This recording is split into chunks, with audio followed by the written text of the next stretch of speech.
even though I'm not the only one going through this, I think that showing up for myself and showing up for people happened as soon as I was honest with everybody, not only myself, but I was honest with everybody in my network about what was going on. That unlocked a whole other level for me.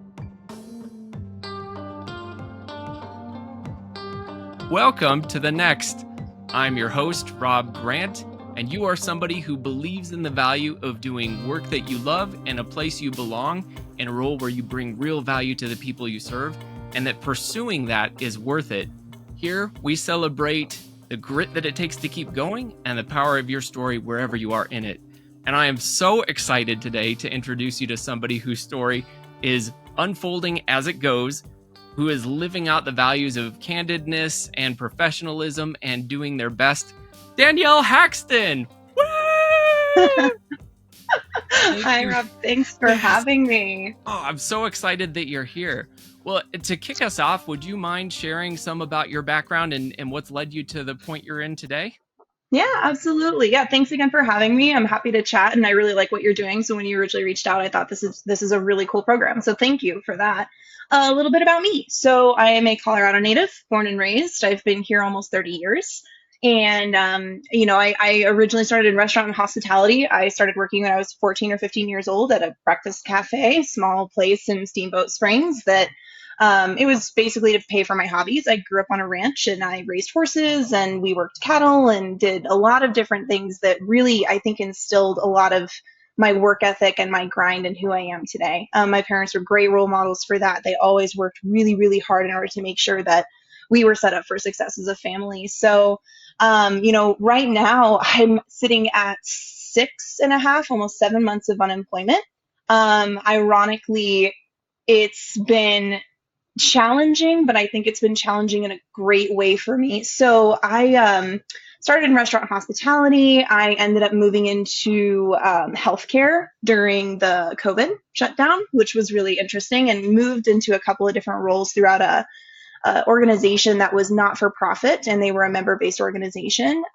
Moved from call center to kind of being a project coordinator, and then was promoted into managing a 1099 sales team that had always been kind of the black sheep of their family. The department was kind of black sheep because they weren't really making a lot of money, but it was a resource that the members really wanted. And I was able to grow and succeed at that very well. And that really instilled in me that I wanted to be part of a sales team. I am very, thanks to restaurant, thanks for being a waitress, it's very easy for me to connect with people. And, I've never technically been in direct sales, but I've always been in sales operations. So I'm a large advocate of saying that people should always practice their genius. And if your genius is connecting with people and you're able to, sell the product, sell the service, do what you need to do. I always really loved being the support system, kind of in the back end saying, okay, what do you need? How do we help you succeed? How do we help a company succeed? And, operations and efficiency is something that comes very naturally to me because I'm not OCD, but I'm very organized. And it's something that's kind of keeping cadence and making sure that I set myself up for success was always really important. And then after that healthcare organization, I moved into live event e-commerce and worked for a ticketing platform, which was very new. I had always worked with, people who were offering a service, not necessarily a product. So learning new tech stacks and learning kind of an entirely new industry was really challenging. It was a lot of fun for me. And then I was laid off of that tech company after 6 months. That was the first time I'd ever been laid off. And that was really challenging for me. I panicked because I wasn't necessarily sure what I was going to do next. I had been at that job for such a short amount of time that I was worried that maybe future employers would see that stint and say, was she fired? Was she let go? Is that a black mark on my record? And so after doing some soul searching, I went back into restaurant and hospitality, and I ran a restaurant for somebody who I had known previously from Steamboat, and did it for a year. And we made the executive decision kind of based on the economic impact and where we were in the city we were in, that the restaurant was not necessarily going to succeed. So we decided to close it down. So that was my second layoff in less than 2 years. So, I think that there's a lot of people who are going through this because there's a lot of, I mean, multiple industries that we're not really sure what's going to happen in the next couple of years. So there are companies who are saying, hey, we'd rather save money, or hey, like, we're sorry, we have to cut this off. Or, there's long term employees who have been let go after 20 plus years. I mean, everybody's being affected right now. And what we were talking about originally was how to stay positive, how to kind of, as best you possibly can, look at silver linings and pivot and look through a new lens if you need to, and just sticking with it, because that is the hardest thing to do when you're stuck in a rut like this. So that's a little bit about me and my background. Yeah, golly, thank you. That's so that you've had kind of a chunk of trauma all in a relatively how should I say it, a short but long amount of time. I mean, a Hmm. short amount of time for really this to happen twice, but a long amount of time to go, what the heck am I doing here? Yep. So what caused the layoff initially when you were in the sales overseeing role? Oh, yeah. Good question. So it was a startup company within reason. They had been around for about 10 years, and they had gotten so popular in the pandemic that they scaled really quickly.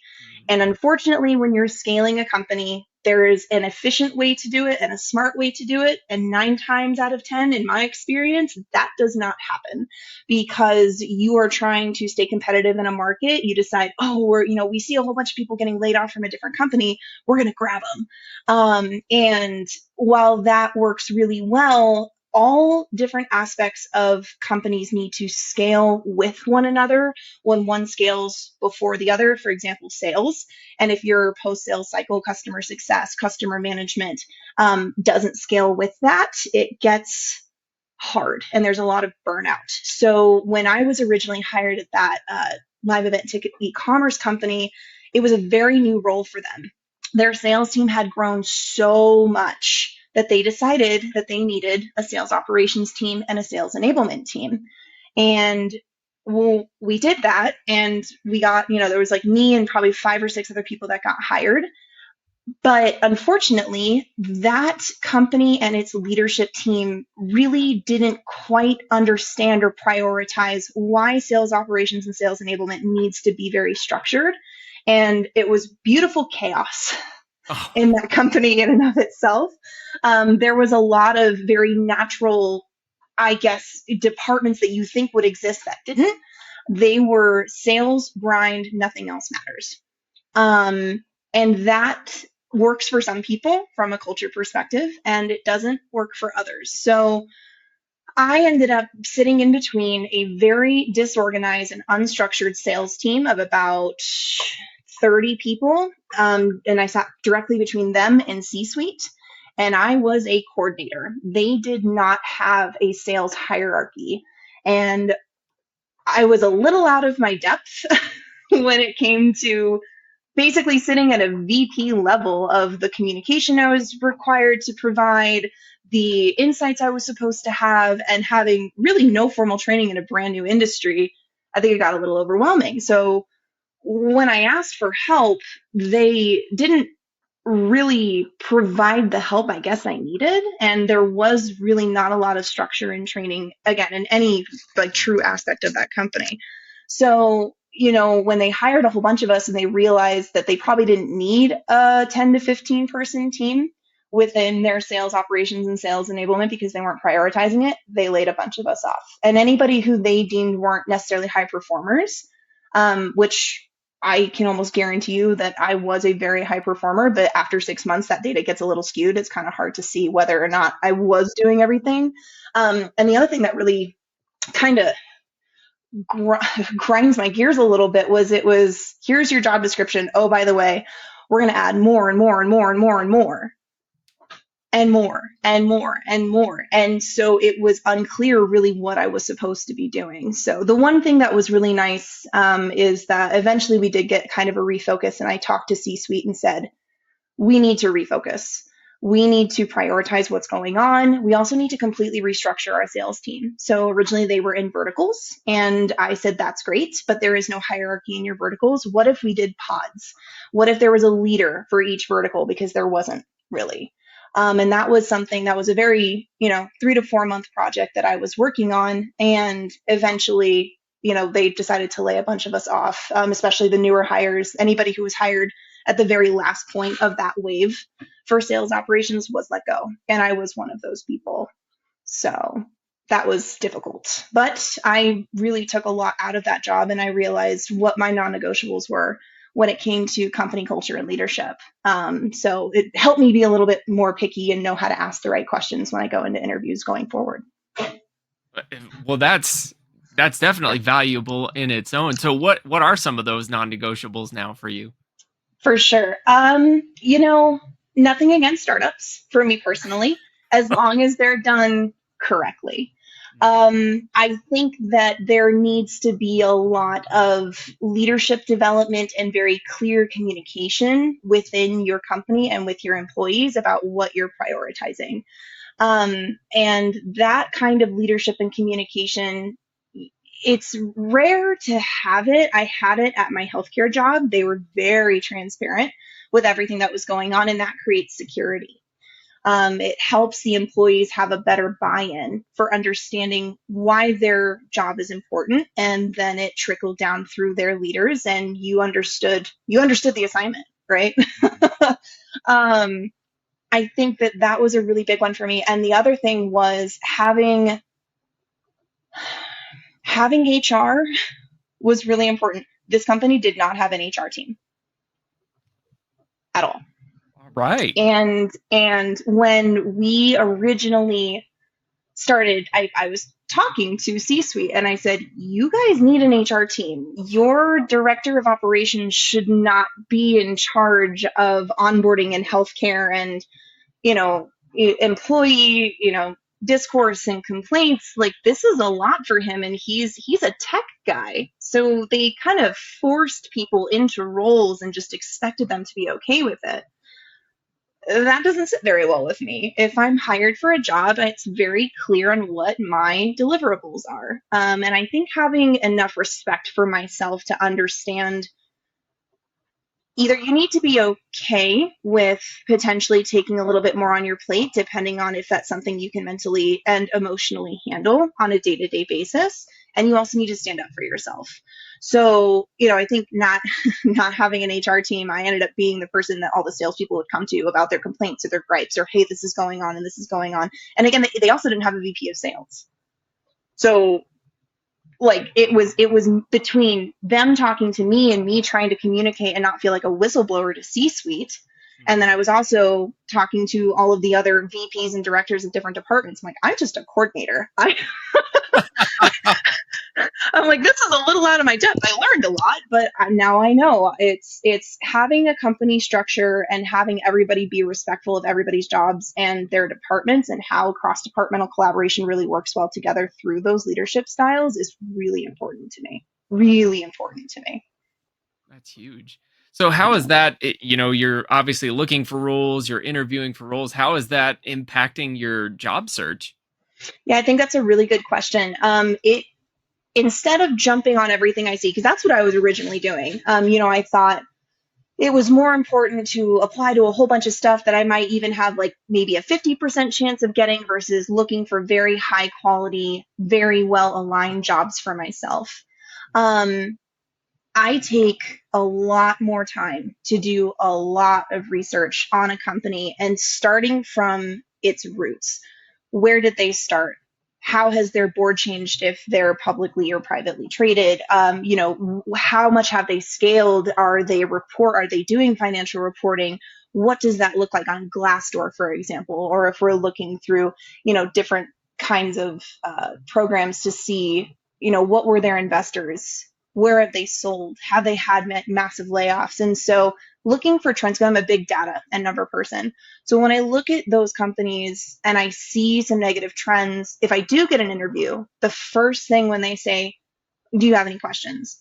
I kind of start asking harder questions than maybe they're prepared for. And depending on how they answer them, tells me a lot about their company and their priorities. So that's been a big de facto for me, is not everybody is going to be an angel, And if you're honest with me, that comes down and boils down to communication and transparency in a company. And if you can't be at least as honest as is plausible during an interview, sometimes that means that I'm probably not going to align with our morals and values when it comes to communication about a company if I were to get hired. That is fantastic. And if the whole world, how should I say this? If the whole world of folks who are considering moving to a company looked at things like that and asked those hard questions, we would probably have better employers, I suppose.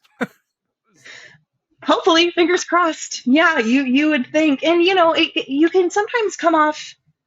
I can see how hiring managers or employers can look at those questions and probably think, "Oh, just get kind of an ick factor in that." I am very confident in what I bring to a company. And I think that's something that a lot of people should reflect on. If you are feeling discouraged and you're not getting the interviews, or you're not necessarily even getting responses from recruiters, and there's a flip side to that coin we can talk about a little later, you need to be assured in yourself and what you bring into a company. And you really should sit back and think about culture, because I think my generation, I'm a millennial.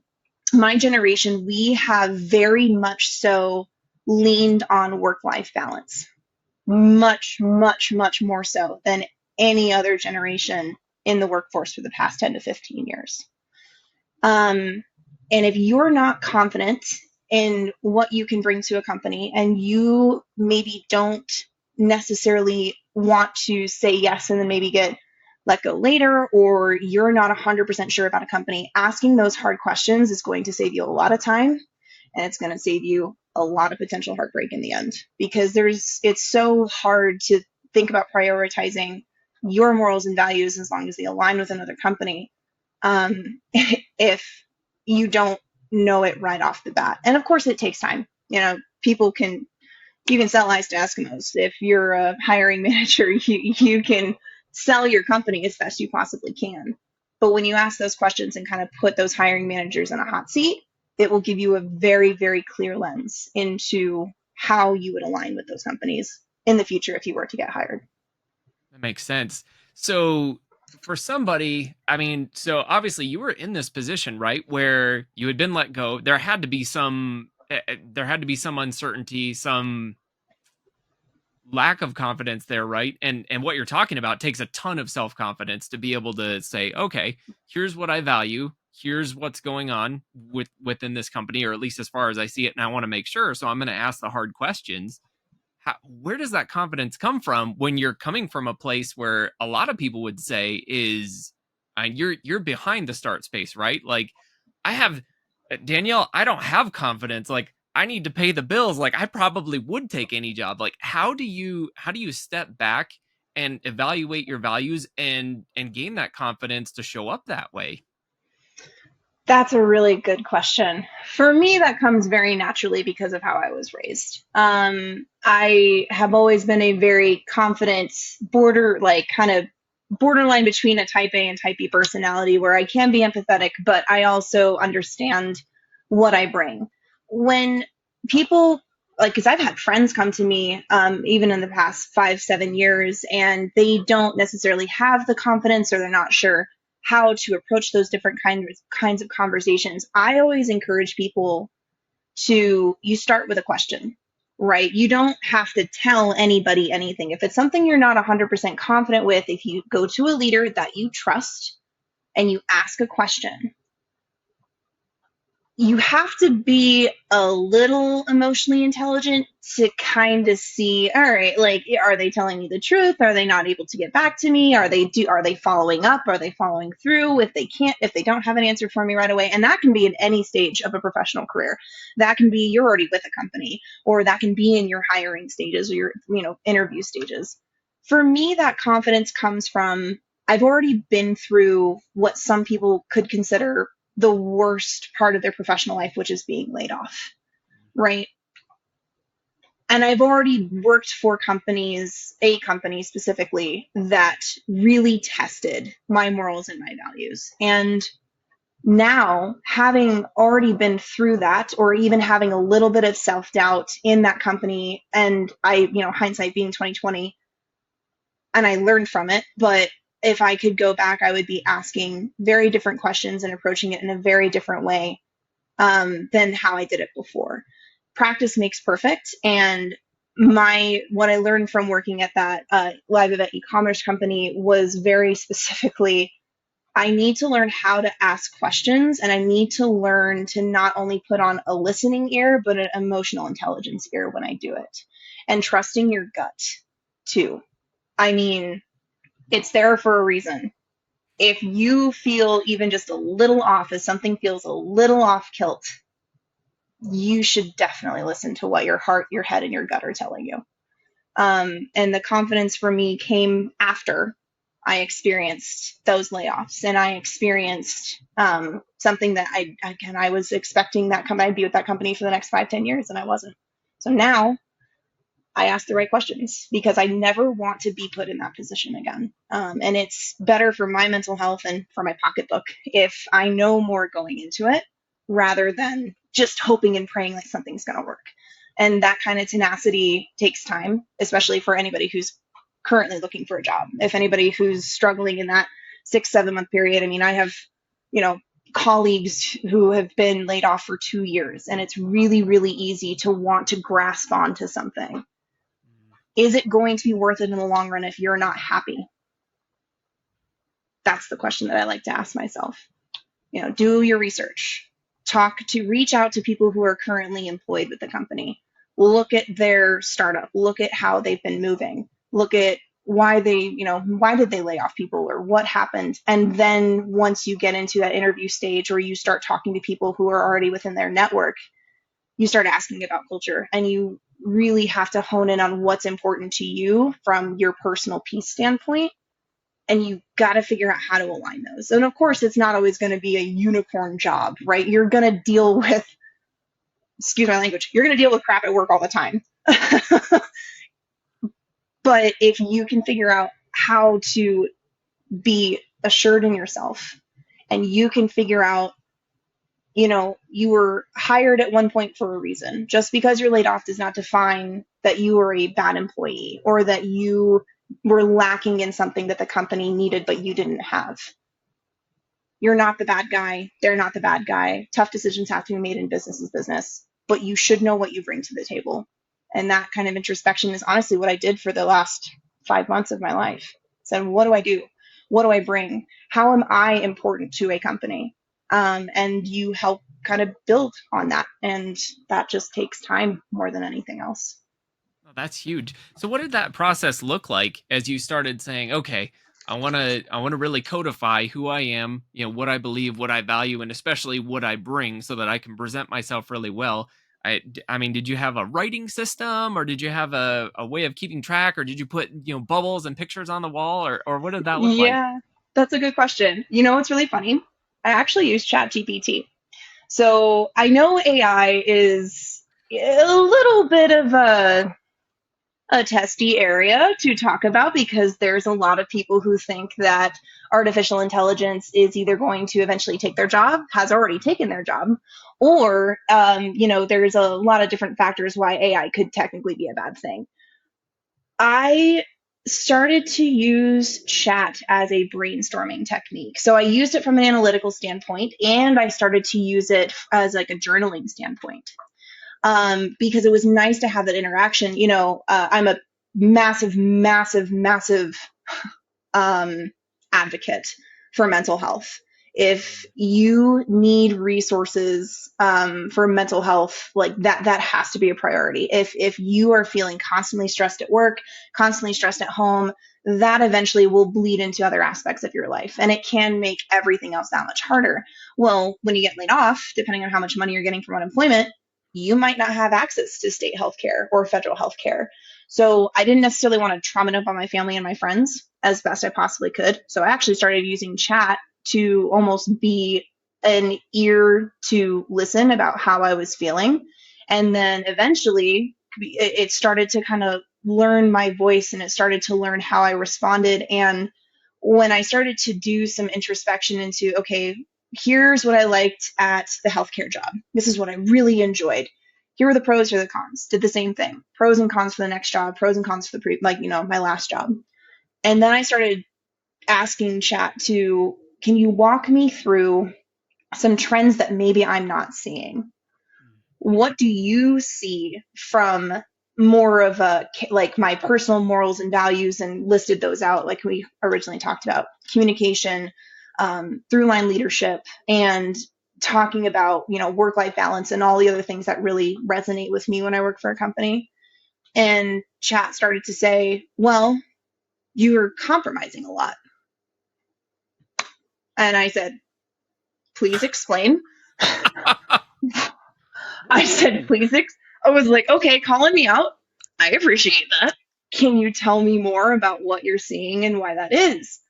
And they said, well, you have a great work ethic, and you're starting to downplay some of your morals and values just because you think it's going to be a good fit. I said, okay, interesting. So then I asked it, can you start prompting me with some, journal reflections that are tied not only to my personal life, because that was something for the first 3 months I really focused on, and what was I missing in the last 2.5 years of my life that really made me happy, because I was working 60 plus hours a week. I was just grinding and had no stop, and didn't have time to sit down and relax, and didn't really have any really healthy scapegoats for when I did have free time. What was I doing with it? Was it productive or not? And that kind of introspection was never really something I did. Now, if I had a therapist, I'd probably be doing it with them. I don't love the fact that I'm using a robot to talk to me about this stuff. But what was nice was it was a very mutual third party. Because I know when you go and talk to friends and family, whenever I tell, like, anybody who I'm talking to about personal stuff, I have to start with, because I have a whole bunch of problem solvers in my life, I need advice or I need to vent. And I Nice. have to start the conversation with that, because sometimes when people offer unsolicited advice, it's like an eye roll. I'm like, okay, I literally just wanted to get this off my chest. I'm like, thank you, but I wasn't really looking for an answer. I just need to get it out. Right. So when I started using chat, I didn't have to do that. And it took an extra step out for me. And that introspection, again, rebuilt my self-confidence after being laid off for 2 years. It helped me redefine the morals and values that I personally held, and how those would align with another company next time I started a new job. And it really helped me reprioritize what was important in my personal life. That's my family, that's my friends, and that's my emotional and mental and physical health. So 6 months off did me some good as far as personal growth, for sure. For It sure. sounds like it. That's Yeah. remarkable. So I know you said it happened over time, but now that you know what you know, and using chat that way, is there any advice that you'd give somebody who is in the same situation you've been in, where they're low on inspiration, but hey, if they were going to use chat in this way, here are some elements at least that I would absolutely put into a prompt, knowing what's worked for me in the past that might work for folks? Yeah. I mean, a little backstory on that. I think, it was fun that you had reached out to me, because I had originally started doing that journaling probably about 2 or 3 months into my layoff. And I think something that's lacking right now is a little bit of humility when it comes to being very real and being very honest, because especially like on LinkedIn, I noticed that when I started to really open up and I really started to share what was actually going on, it was rehumanizing what everybody else was experiencing. And that kind of raw emotional release for me, it really showed that I'm not the only one going through this. And when I was using chat and I was using those journal prompts, I mean, for example, one of the big ones, as I said, here's how I'm feeling. I said, I'm feeling discouraged because I haven't gotten any interviews in a month. And I said, I've had recruiters, reach out, I'll send in a resume, and I'm not getting anything. I'm not getting any kind of follow up. I had resume writers. I hired 2 or 3 resume writers, and each of them would send back a completely different iteration of what they thought my resume should have been in order to, get it in front of a human being. So when I started asking chat and prompting it, how can I look at this? How can I pivot and look at this in a positive way? It told me to be human. Coming from a robot, that's really weird. Coming from a robot, that's really strange. But when I decided to kind of share and expose that raw emotion that I was feeling, that's when my network took off. I remember probably one of the first LinkedIn posts after that original journal prompt in ChatGPT really encouraging me to be honest with myself, keep it professional, and I would encourage everybody to keep it professional no matter what. LinkedIn is not Facebook, so let's keep that in mind. So I've heard. But I think I shared, I can't even remember exactly what the post said, but I said, I am in month 4 or 5 of unemployment and I am struggling. Here's what I've done. I kind of showed a very human part of myself and the rest of my networks and my colleagues that not a lot of people got to see. That post in a day reached over 20,000 people. That post in a day prompted over 400 network invites. Now, of course, there's some bots and not real people, of course, who reached out because that's what we do on the internet now. That's a great use of our time. But it kind of opened my eyes and it helped me see how many other people are struggling just as much as I am. And if you could use chat for anything, even if it's just an ear, when you start journaling, when you get everything out of your head, it can be onto paper, it can be onto a screen. That is a process that our brains need in order to declutter, get out of our lizard brain, and be able to refocus. When you hold everything inside, my mom's also a professional therapist, so I grew up with a lot of score. I grew up with a lot of very positive reinforcement when it came to mental health and it came to healthy outlets in order to make sure that I, have the resources that I needed. But you got to get the junk out. And if you're using chat, you say, here's what's on my brain today. Pick 3 to 5 things. It can be personal, it can be professional, it can be a little mix of both. And you can ask chat, can you help me process this? So for me, it's always been really weird. I'm such an analytical person. I like to know the science behind it. So I started to ask ChatGPT, well, what hormones are causing this? Let's get down to the science of it. Okay, there's a lot of high cortisol. Well, we know that exercise is good for high cortisol. We know that getting plenty of rest is good for high cortisol. And it started asking me more about my health habits. And then it just naturally flowed into this helping me restructure my life. And as soon as those LinkedIn posts, and I've had a couple of them take off, all of the stress was gone. All of the white noise that was keeping me from being productive was gone. And I was able to refocus. And lo and behold, 6 months later, I had 2 job interviews this week, and I will find out at the end of the day today whether or not I got it. Yes. So it takes grit, and you are allowed to feel sad. That's something that I think a lot of people struggle with. Please, it's okay to feel sad. It's okay not to feel okay.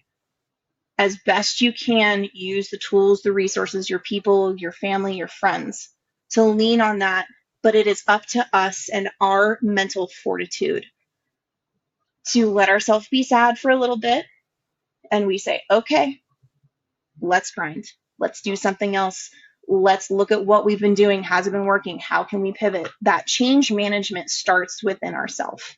And you got to work as hard as everybody else in order to, and your real challenge is going to be in competition with yourself. And that's Mm. something that growing up playing sports and growing up and competing in horseback, that was something I constantly had to do. And that really just, it fortified me into the person that I am today. So lean on your people, lean on your tools. The other thing I'm a really big fan of is meditation and tapping. EFT tapping is something that a lot of people should look into, but it basically resets your nervous system. And there's certain points, if you go to EFT, Elephant Frank Tom, EFT tapping, and you just Google search it, there's a lot of free videos. It's a form of meditation. It's a form of kind of creating self mantras, and it helps process anxiety. It helps process stress. And there's certain pressure points on the body that you're tapping on that helps completely reset your nervous system. I tap 2 to 3 times a day when I'm stressed. And again, it just got rid of the noise and it helped me refocus on what was really important to me. That's incredible. So there's just this whole, I don't know if I should say collision or collusion of things. There's all these different things that you've done that have come together to, I mean, you seem like you're thriving despite the uncertainty of everything that you've dealt with and everything that you're still dealing with. I'm trying. I mean, from the outside, I would never know. Just talking to you, you're so bright, you're so full of energy. You've got so much conviction in the things that you're talking about, and you know what you want to say. That's incredible. Thank you. You Yeah. know it's true. So I mean, thinking about, you were mentioning it kind of was all coming together at a certain point where you had started posting and being more vulnerable, and how people were responding well to it, and how I love that phrase, get the junk out, right? You were getting Yeah. the junk out, and now you had the clarity to be able to work at your best, and it's clearly working. Obviously there was still, I mean, all the stressors were still there, right? Like, even though you were able to work at such a high level, what do you think it is that unlocks that? Or was there a certain point or something you can point to that's that was the moment, this was what it was that kind of unlocked it? Or how did that look for you? Oh, what unlocked my ability to open up? And like, that's such a hard thing to pinpoint. I think it feels better knowing I'm not the only one suffering. I know that's kind of morbid, but knowing that, I've always been in leadership positions, even just naturally. I care about people immensely and very deeply, and watching people succeed, especially in, even if I'm not leading a team, even if I'm part of a team and I see somebody succeeding sports, I play sand volleyball 2 to 3 times a week. When I started to share my thoughts, my feelings, and I started to ask for help on LinkedIn, that kind of humanity that came through on a social media site that, or a professional site that I have never really seen LinkedIn be this open and vulnerable, and everybody's asking for help. As soon as I started to ask for help, and I had the humility to ask for help, and it's not hurting my pride. I'm a very independent person, but I think that as soon as I started to accept people's opinions, as soon as I started to, ask for help from my network, and I saw, not only did it help me and I made all these connections and I met a whole bunch of really cool people, and then I was able to start sharing, some things that worked and some things that didn't. And now, like example, meeting with you, that unlocked my potential of realizing that even though I'm not the only one going through this, I think that showing up for myself and showing up for people happened as soon as I was honest with everybody, not only myself, but I was honest with everybody in my network about what was going on. That unlocked a whole other level for me. And again, I've never really done that. I keep my personal life and my professional life pretty separate. As soon as they collided, that was, sorry, I'm getting a little emotional. That unlocked a part of my work ethic and a part of my empathy that I really had never touched before. It was incredible. It was refreshing. And now knowing that I love helping people so much and I really want to see other people succeed, being able to share what's worked. It might not work for everybody, but being able to share what's worked, and I look back on it and say, sorry, my dogs are going to start barking because my roommate's coming in. Sorry about that, everybody. Um, I I wish I could put a specific moment on it, but I really do think that as soon as I decided to choose to be vulnerable, and as soon as I decided to accept help, that unlocked a whole other level for me professionally, and it's working. It's funny. It comes in threes. I had those job interviews like the past 2 days, and then I received another email about another job that I was kind of like in the wing works for. And they said, we're still interested in talking to you. We're sorry there's been some shift and changes in our timeline for being able to hire for this, but we still are interested in talking to you. I'm like, okay, what's the third one? Like, what's the third one? What's going to happen? No, that's awesome. And that's such a great way to look at it. I mean, right there is the positivity. Okay, there's going to be, what's the third one, right? Yep. You're looking at it from an abundance mindset. It seems like where, okay, there's something else, and I know there's going to be. That is amazing. Yeah. So these opportunities that you've had more recently with the interviews, have those come from the folks who have reached out to help you, or have they come from your own efforts to apply for work, or what does that look like? Both, actually. So the interviews that I had this past week were with a fintech company based in Fort Collins, Colorado. Because I've realized after I had applied for over 500 sales operations positions, I think I realized that I needed to learn how to pivot a little bit.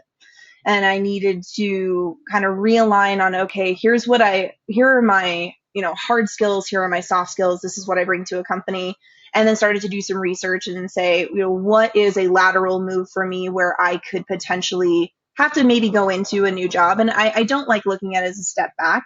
I look at it as a new opportunity to learn more, to add to my tool belt, knowing where I want to be in the next 10 to 15 years.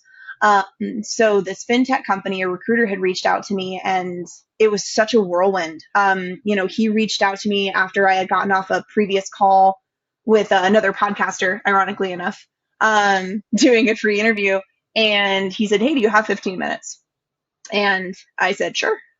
We were on the phone for 45 minutes. He told me about the company. I said, wow, okay, this could be really interesting. And it is technically a direct sales position. I've never done direct sales, but I've been told that I should at least try it once, that I would probably be very good at it.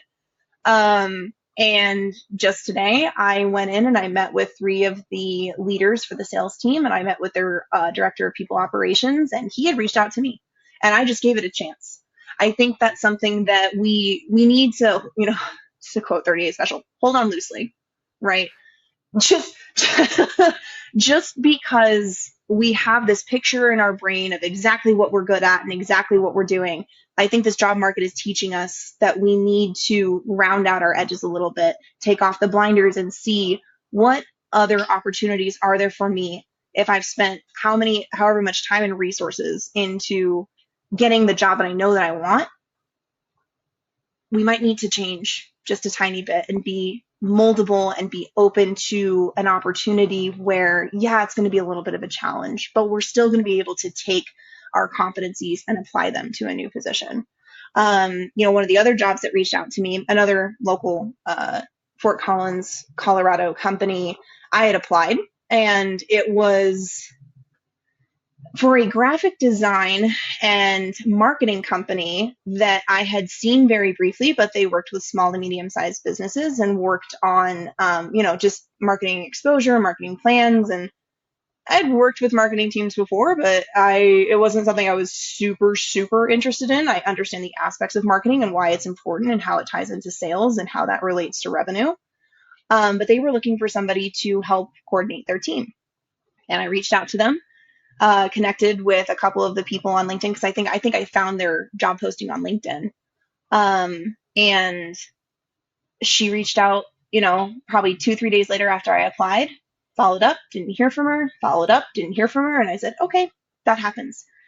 it's really hard not to take that stuff personally, because for me, I think there's a professional aspect of, hey, I put time and effort into this. I would really hope that you're able to put the same time and effort, the same amount of time and effort into reaching out to me just to send a quick email. I'm not asking for half an hour of your time. It's 5 minutes. But I became a little bit more empathetic when I realized that hiring managers and recruiters are on the flip side of this coin and are so overwhelmed right now. They are dealing with massive talent pools. They are dealing with real people and they're dealing with bots. And now they're trying to balance that. Hey, I want to find the perfect candidate, but also look at how many we have to go through. So, I mean, they're dealing with a very different aspect of the same thing a lot of the unemployed workforce is. So it was a mix between people reaching out to me, consistently posting on LinkedIn, consistently kind of staying at the top of an algorithm, which means you need to, like, if you want something like what happened to me to happen to you, my suggestion is stay active. Um, Go and connect with your network, reach out to people, comment on threads, share. Like, if you, I am in such a good habit, and I'm so glad I started doing this, of keeping an open mind of the people that I knew who were looking for jobs because they did it for me, and said, okay, wait, I think I know a person who would be really good at this. So if someone was hiring, I would repost it, I would add my own thoughts, and then I directly send it to the person who came to mind. That kind of interaction really helps with exposure on social media sites like this. And that's how my network grew as much as it did. It's the only reason that that gentleman from that fintech company reached out to me, because I had never seen him, never talked to him. And then I started to look through his network, and the 3 or 4 connections that we had were 3 or 4 people that I had connected with after I started posting consistently on LinkedIn. They were not people I had known from previous jobs. They were people who saw that I was struggling, or I saw that they were struggling, and we just connected and we started to support each other. So it's been interesting. The third company I really, really want, it'd be really, really cool. I have not heard a peep from, but again, I'm trying not to take it personally because it's a very large company and they're scaling very quickly. And I think that they're just, again, same thing. They're sorting through hundreds, if not potentially thousands of applicants for the 30 to 40 positions that they have. So if it's meant to be, it will happen, and it'll be okay if not. And regardless, I really hope that these companies find what they need in order to be successful. So. And once we get to that point, they still have to make it through the Danielle filter of communication and, And then and they still have to make, and then they still have organizational to survive effectiveness. my interview That's, process. that's right. They still have to survive the Danielle scrutiny. Let's not forget about that. Yeah. Hey, and again, I am at a position in my life where I would rather ask the hard questions than hope and pray.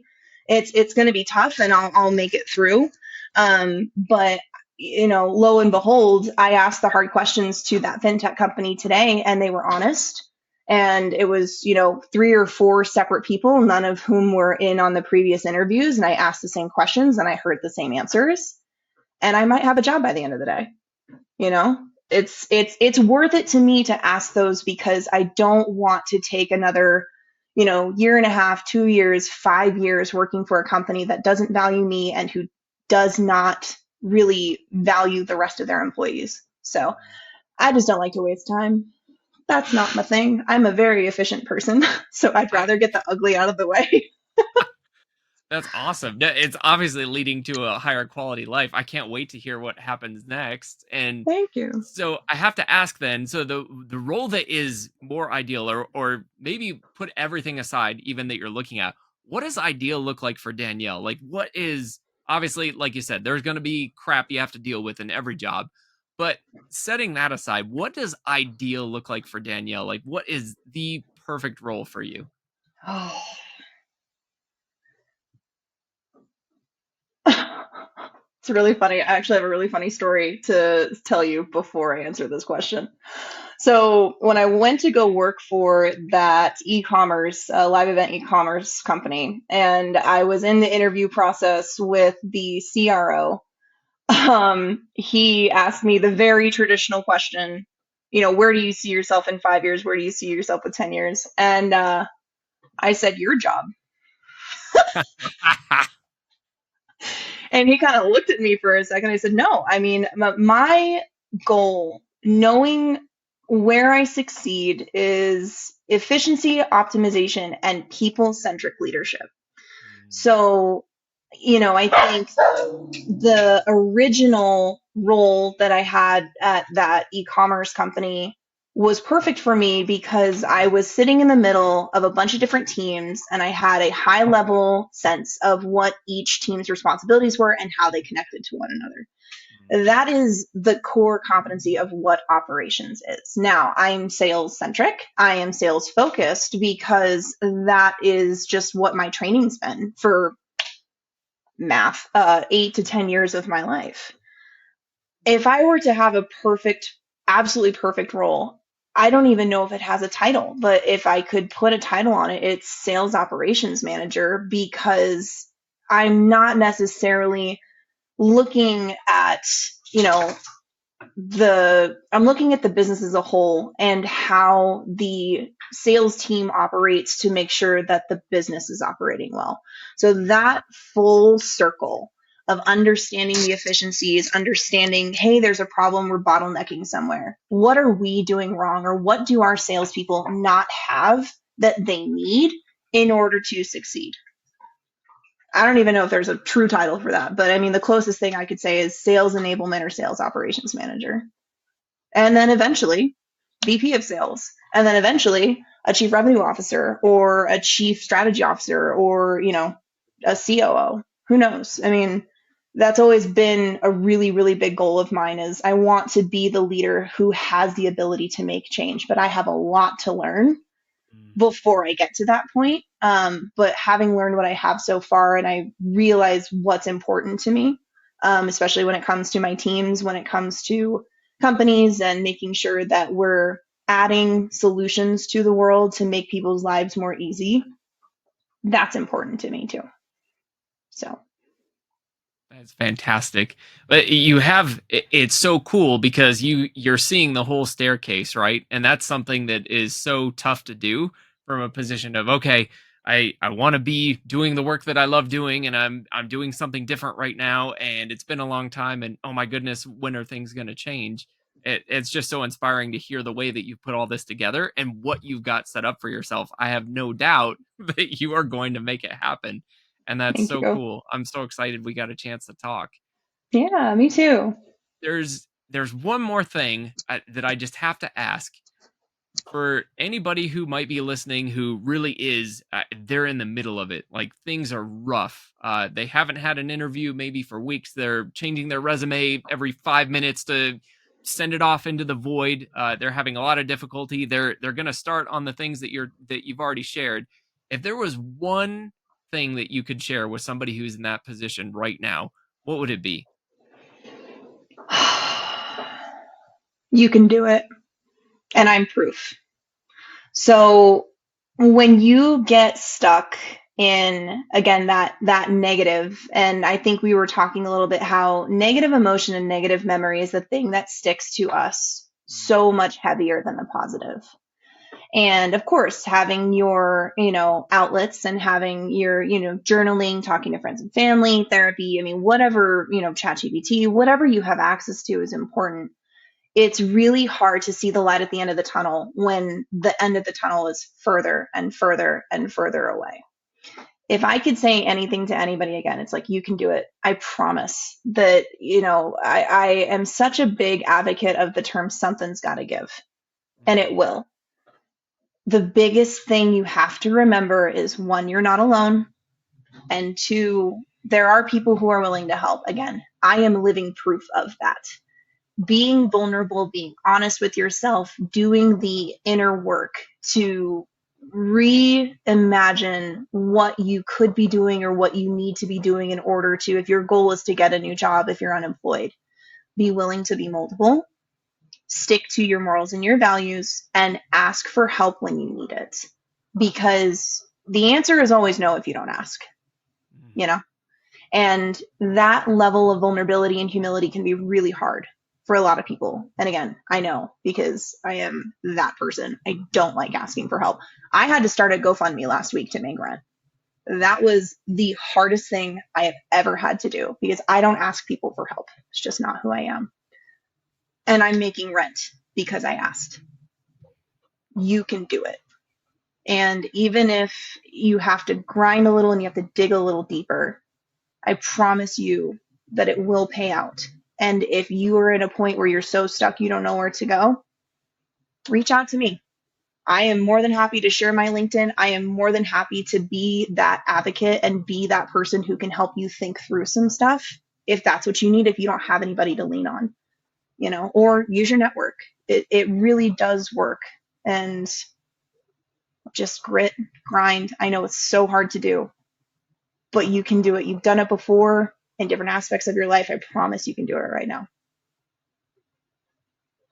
Awesome. Thank you so much again for taking the time. Thank you for sharing about what your journey has been. It's so cool Thank to you. see how you have built yourself into somebody even more resilient, who knows what she wants, who is able to articulate it, who's able to vet it, who is creating opportunities, and who is absolutely going to achieve. I'm so grateful for the time. Thank you so much for sharing your Yeah. unique awesomeness with me and with everyone who listens. And for anybody who's listening, I hope this is helping you to see the unique awesomeness in yourself, and that, like Danielle said, you can do it. She's given so many practical ways that right now, with nothing else besides you and your thoughts and a computer and maybe a pen and paper, you can really start to figure out, who am I and what am I after and what value do I bring. So Yep. that's the thing that I hope you take away. If you haven't subscribed yet, now is a great time to do it so that you're able to see when the new episode drops next time out too. Nothing else. Remember that you are so valuable. You've got something to contribute. And as long as you keep going, things are going to change. Like Danielle says, something's got to give. Thank you so much again for tuning in. We'll see you next time. Thanks, guys.